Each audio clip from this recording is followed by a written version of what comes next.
Hey everybody, it's April, and today I want to remind you that plank is the perfect pick-me-up. So we're going to start on forearms and switch around. Look, my little perfect crooked tree is behind me, but I love it so much.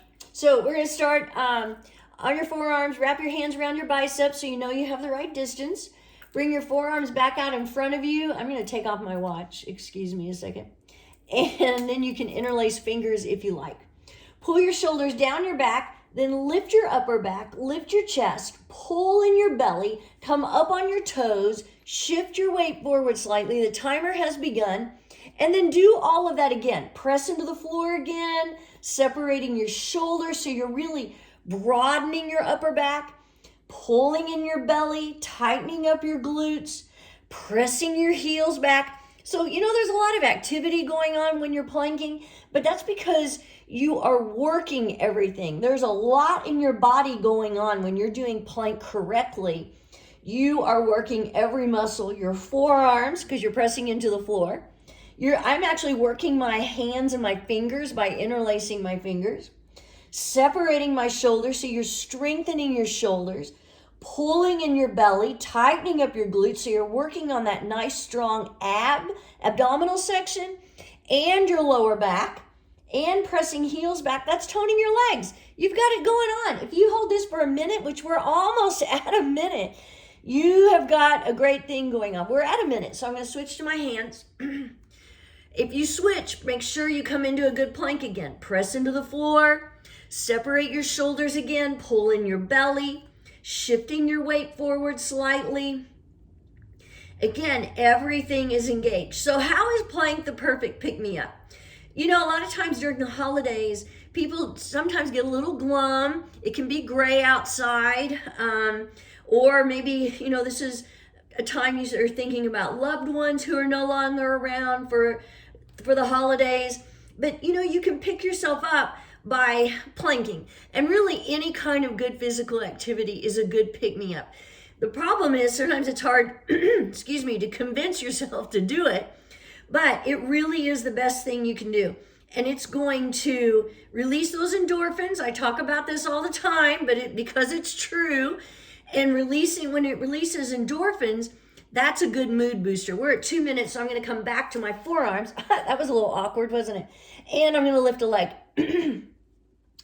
Pressing into the floor, pulling in your belly.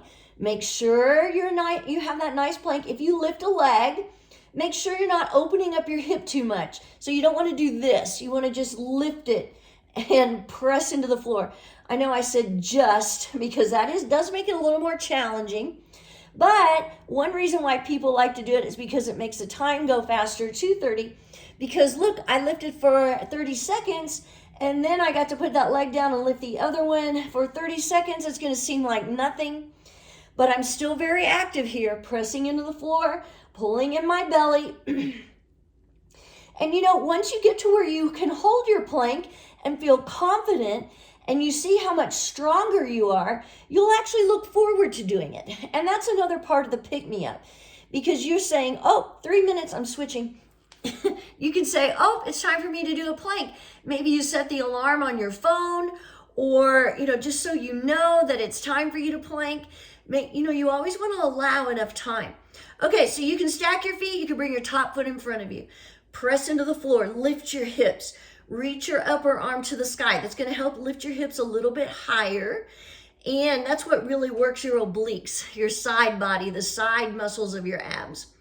We're coming up on, 3:30, so I'm going to switch to the other side. Actively lifting.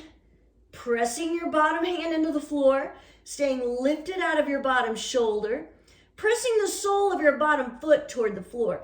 You don't want to collapse into that bottom ankle bone. I was going to move my hair, but that wasn't working. Reaching your upper arm to the sky. I've got hair in my mouth, and this is disgusting. And we're coming up on 4 minutes. Yay! I'm going to switch to my hands and get my hair out of my mouth. Blech. So these are the hazards of planking. Hair in your mouth, wardrobe malfunctions, having to take off my watch. At least I did remember it's very, very cold where I am today. And I had on my boots, my sweater. I have on a flannel right now, but I don't feel that hot, so it's still kind of chilly in the house. So, but I do know 4:30, if I leave my sweater on, I will get way too hot when I plank.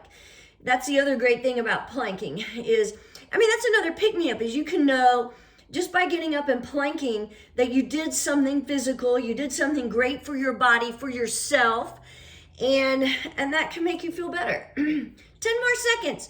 You know, you can do anything for 10 seconds. If you came down on your knees, come back up again, press into the floor, pull in your belly.